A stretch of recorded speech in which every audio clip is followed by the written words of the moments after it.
Welcome.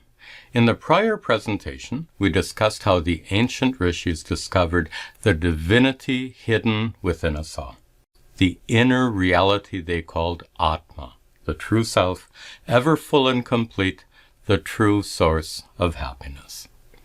But this reality is usually concealed by a veil of ignorance, so we fail to recognize our innate fullness and completeness.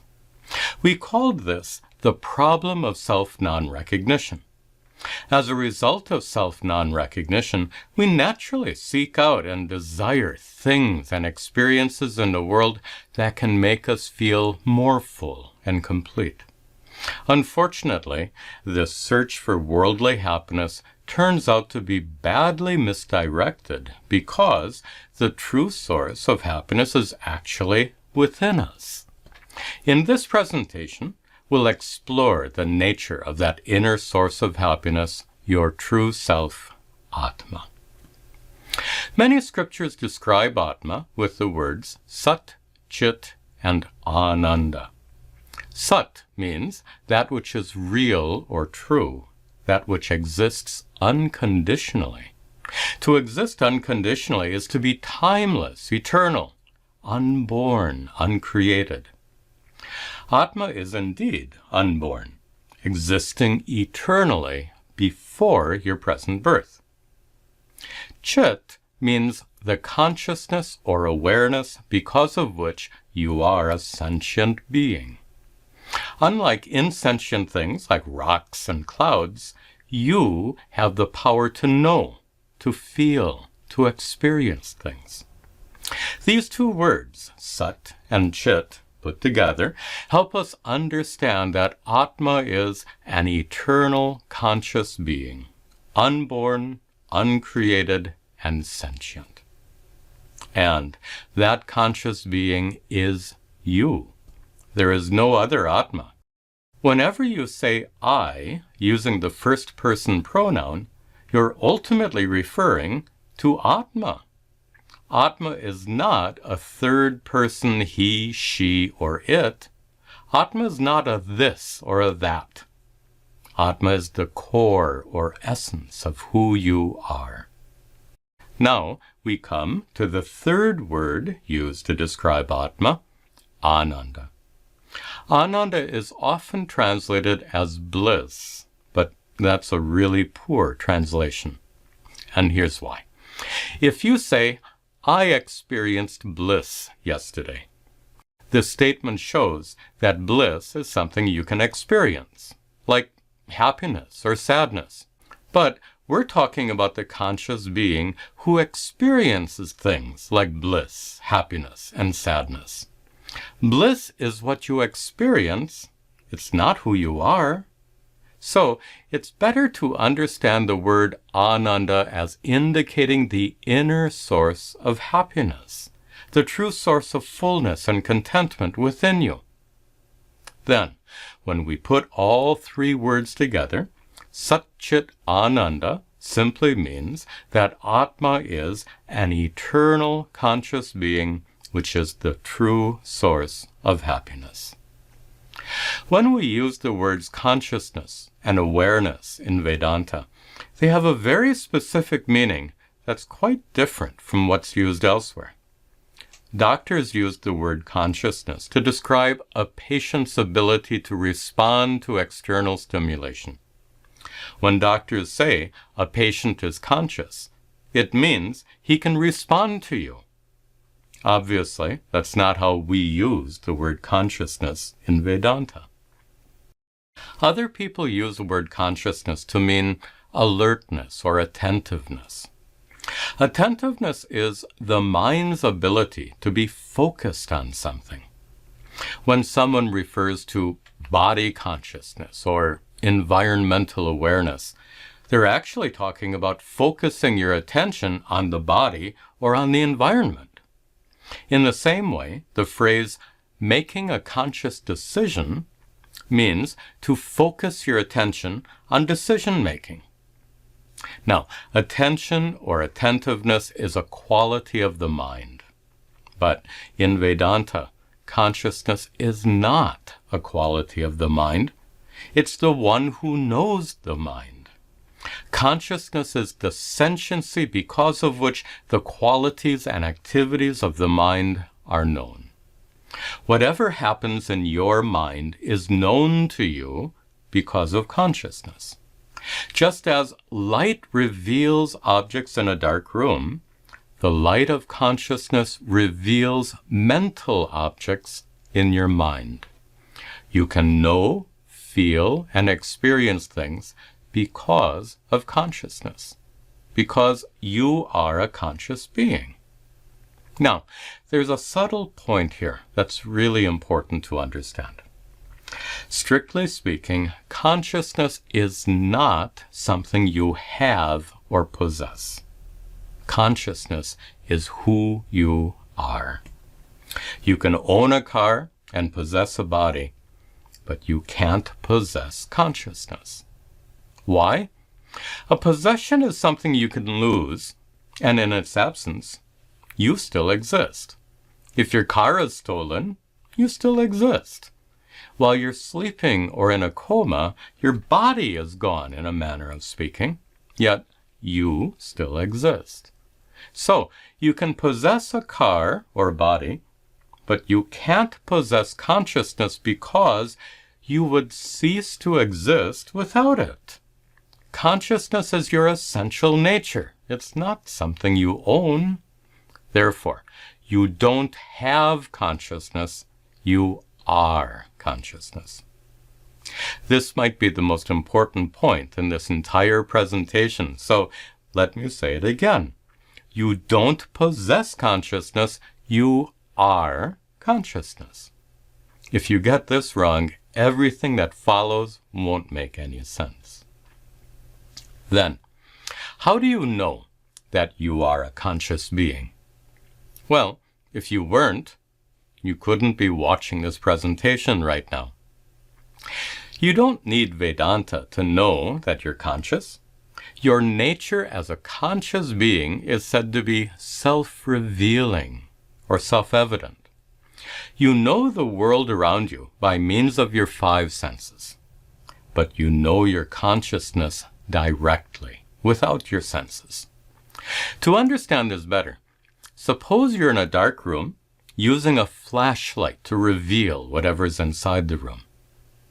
Like that, you can use your 5 senses, sight, hearing, taste, smell, and touch, to reveal objects in the world. On the other hand, you don't need a flashlight to see the sun shining brightly outside. The sun is self-shining or self-revealing. And so, too, is consciousness. This self-shining consciousness reveals all that you experience. Every object or person in the world you have ever encountered was known to you because of that consciousness. And every thought, emotion, or feeling that has ever arisen within you became known to you because of that same consciousness. Now, consider this. Consciousness is present in every experience we have. And because it's always present, we naturally take it for granted. We think that consciousness is something quite ordinary. But the ancient rishis discovered that it's actually quite extraordinary. They extolled consciousness as being divine, and they said it was unbounded, limitless, infinitely vast. Then, how is it that the same self-evident consciousness that the rishis deemed extraordinary is understood conversely by us to be ordinary? The reason is this. Even though consciousness is self-evident, its full, complete nature is not self-evident. Its extraordinary qualities are concealed by a veil of ignorance, as we discussed before. The veil of ignorance, so to speak, is not totally opaque. It's somewhat transparent, like thin, sheer fabric. If an object were covered by this kind of fabric, you'd know that something is there, but you wouldn't know exactly what it is. The famous Vedantic example about the rope snake shows this nicely. In a dark alley, where a length of rope lays curled on the ground, you might imagine seeing a poisonous snake. Now, if the rope was totally obscured by darkness, you wouldn't see a snake. You wouldn't see anything. But when the rope is partially obscured by darkness, you can't see its details, and therefore you can imagine it being a snake. This example shows how the veil of ignorance partially obscures your true nature. Ignorance allows you to know that you are conscious, but it doesn't allow you to know the extraordinary nature of that consciousness. Ignorance has the power to partially obscure anything we experience. And because of this, ignorance can lead us to misinterpret our experiences. In fact, we misinterpret our experiences all the time. The rope in the dark alley is mistaken to be a poisonous snake. The atmosphere is colorless, yet we say the sky is blue. Or, to use my favorite example, every time we watch a beautiful sunset, we say the sun is going down. But as a matter of fact, the sun doesn't go down. We know very well that the sun doesn't travel around the earth. It actually remains stationary in the sky while the earth rotates on its axis. If we could see it from above, it would look like this. Because of the Earth's rotation, we're actually tilting over backwards when we watch the sunset. And that makes the sun look like it's going down. But the truth is, the sun doesn't move. It's we who are moving. This example vividly shows the power of ignorance to make us misinterpret our experiences. Since it's so easy to misinterpret experience, do you think that it's possible that we might misinterpret our experience of ourselves as conscious beings? That's exactly what happens.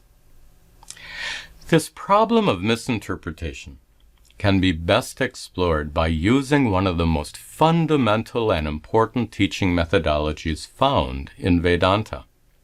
The method is called Drik Drishya Viveka, which means separating or distinguishing the seer from the seen. The words seer and seen are used figuratively here to indicate the knower and the known. The entire world, all that exists, falls into one of these two categories, seer or seen, knower or known. The difference is easy to discern. You, as a conscious being, are the seer, the knower. You are the one who knows the existence of everything and anything that can be known. You are the knowing subject.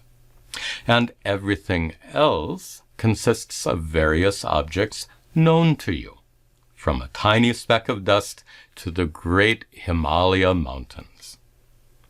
Now, whatever is known to you as an object is necessarily different or separate from you, the knower.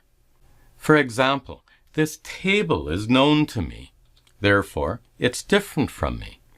This cloth is known to me, so it's separate from me. Okay, then what about my body?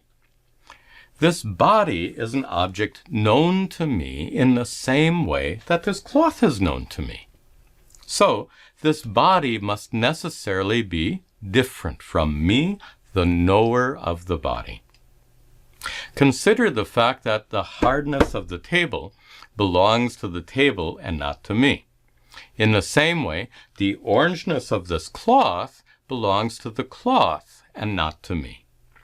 But when it comes to my body, things get really confusing. This happens to be a male body, and the maleness of this body should belong only to the body and not to me. Then, why is it that I can say, I am male? If my cloth is orange, I can't say, I am orange. Even though this cloth and this body are both mine, I have a different relationship with each of them. I possess this body like I possess this cloth, but my body seems to be more than just a mere possession. What makes my body different? Unlike the cloth, my body is pervaded by the sense of touch. I feel sensations throughout my body, but I don't feel anything when the cloth is touched. We have no sensation in our hair and nails. That's why we can cut them. But we're not prepared to cut our arms and fingers because of the presence of sensation. Even so, from a Vedantic perspective, it's a big mistake to consider this body to be different from the table or cloth merely because it has some sensations. We can show how this is the case with several examples. Suppose I took a medication which had a strange side effect of making my nerves grow right through my skin and into this cloth I'm wearing. Then, touching this cloth would feel the same as touching my skin, and I would consider the cloth to be like any other part of my body, just because of the presence of sensation. Besides that, before taking the medication, based on the color of my skin, I could say, I am white. But after taking the medication, based on the color of this cloth, which feels like part of my body, I would say, I am orange. But that's absurd. These examples show how my body seems different from the table and the cloth merely due to its sense of touch. So, what would happen if this body were to lose its sense of touch? What happens when part of your body is numb, like after a dentist appointment when anesthetic has been used? Your lip might feel like a foreign object stuck onto your face somehow. Or if you fall asleep laying on your arm and wake up with it completely numb, you might wonder, whose arm is that? So, if your entire body were numb, from head to toe, what would that be like? You'd feel no more connected to your body than you would to a table or a piece of cloth. Think about it. The presence of sensation makes your body seem like it's more than a mere possession, but ultimately, it's just like anything else you own. Like a car, for instance. You can buy a car, you get inside, and you drive it around for several years until it's old and worn out. Then you get rid of your old car and buy a new one. Your body is not so different. You get a new body at birth, then you inhabit it for a number of years until it's old and worn out. Then, when you die, you get rid of your old body and get a new one. So, your body is not so different from a car or anything else you possess. If your car is made by the Ford Motor Company, you won't say, I am a Ford.